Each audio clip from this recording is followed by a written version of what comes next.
I marvel at the fact that at the age of 17, when I'd never cracked open a Bible on my own, the previous year, a little bit of exposure had come.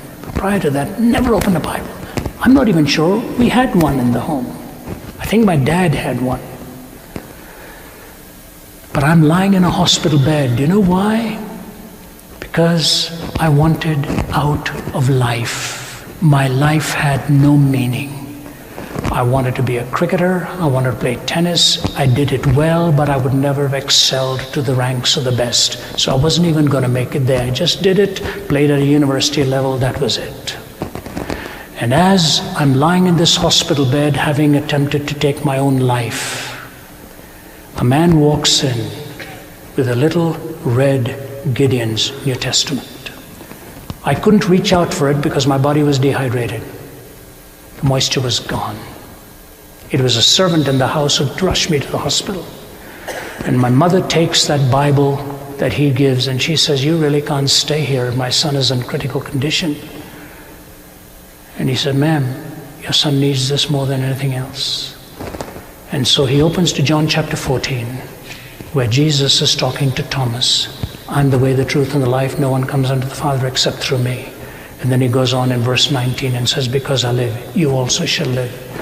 The power of the Word of God to crack open this encrusted heart of a young man who'd never had the wisdom to open it before. And I begin to pray.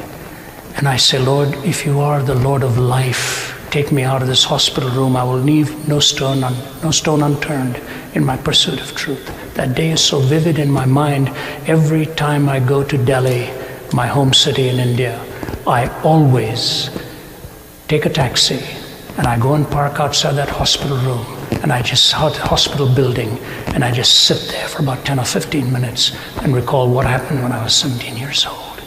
Happened with the Word of God. Happened with the Word of God. And as I walked out of there, 5 days later, the doctor looked at me and he said, "Young man, we've given you back your life, but we cannot make you want to live." I just said, "Doctor, you don't need to worry about that." I had that little red New Testament, and I walked away from that room. The man who brought that New Testament into my room died last year. I spoke to him a few days before he died from our home in Atlanta. He was living in Los Angeles. I wanted to come over. He said, "Rav, don't. He said, "You've got many, many other things to do." But here's what he said to me. He said, "I just want to say to you, I sit down sometimes and watch you on YouTube, and the tears run down my face, and I think to myself, the main reason God brought me into this world was to bring that Bible to you." I said, "Fred, God brought you into the world for a lot more than just that." He said, "No, man." He said, "I just want you to know, I can't say enough of what it means that you're one of my sons in the faith, and it gives me the greatest amount of joy. Thy word is truth. Thy word is truth."